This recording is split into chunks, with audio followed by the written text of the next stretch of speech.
تو ایک زمانہ ہمارے اوپر ایسا گزرا ہے کہ لوگ ایک دوسرے کا احساس کرتے تھے. یہ بغداد کی کہانی ہے. ایک شخص صرف یہ دیکھنے کے لیے آتا ہے کہ یہ لوگ عزت کیوں اتنی زیادہ پا گئے ہیں. اس نے ایک ہوٹل سے کھانا کھایا, وہ مسلمان نہیں تھا, اور سامنے ٹیبل پہ ایک جوان بیٹھا تھا, وہ مسلمان ہے. اس نے محسوس کیا کہ اس کا تعلق ہمارے شہر سے نہیں ہے. خیر کاؤنٹر پہ جا کے اس کا بل دیا, اور اس صاحب نے کھانا کھایا, بل دینے کے لیے کاؤنٹر پہ گیا تو کہا آپ کا بل ادا ہو گیا ہے. کہا یہاں تو مجھے کوئی جانتا نہیں, میں اجنبی ہوں.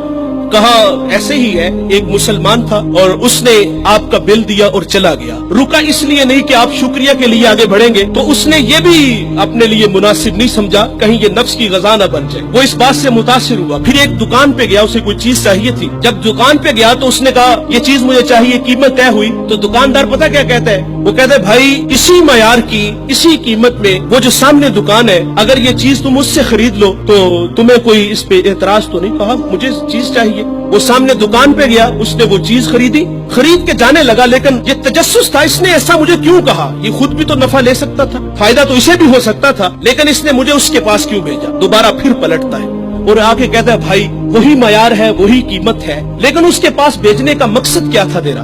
اس نے کہا بھائی صبح سے اس وقت تک میرے پاس بڑے گاہک آئے ہیں اور میں نے اپنے بیوی بچوں کے لیے رزق روٹی اکٹھی کر لی ہے, اور وہ جو سامنے بھائی ہے اس کے پاس صبح سے لے کر اس وقت تک کوئی گاہک بھی نہیں آیا.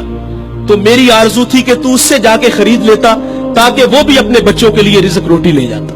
ایک ایسا زمانہ تھا, ہمارے اخلاق اتنے اچھے تھے, ہم ایک دوسرے کا خیال رکھتے تھے. آج تو ذلیل کرتے ہیں. تو حضرت عمر رضی اللہ تعالیٰ عنہ کے پاس ایک مقدمہ آیا بڑا عجیب سا. ایک صاحب نے زمین خریدی اور ایک نے بیچی. جس نے زمین خریدی اس نے ہل چلایا تو اس سے خزانہ نکلا, اور وہ خزانہ لے کے جس سے خریدی ہے اس کے پاس آ گیا اور آگے کہتا ہے کہ بھائی میں نے زمین خریدی ہے, زمین کے پیسے دیے ہیں, اس خزانے کے پیسے نہیں دیے, یہ آپ مجھ سے لے لو.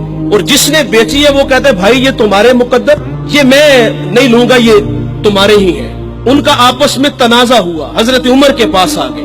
وہ دے رہا ہے, وہ لے نہیں رہا.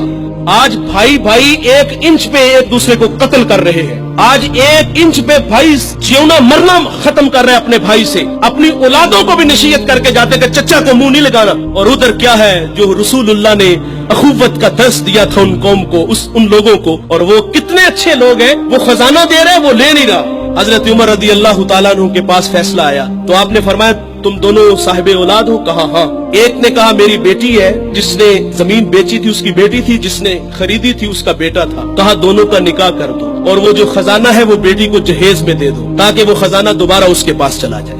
تو اللہ سے دعا کریں کہ اللہ ہمیں اچھے اخلاق عطا فرمائے.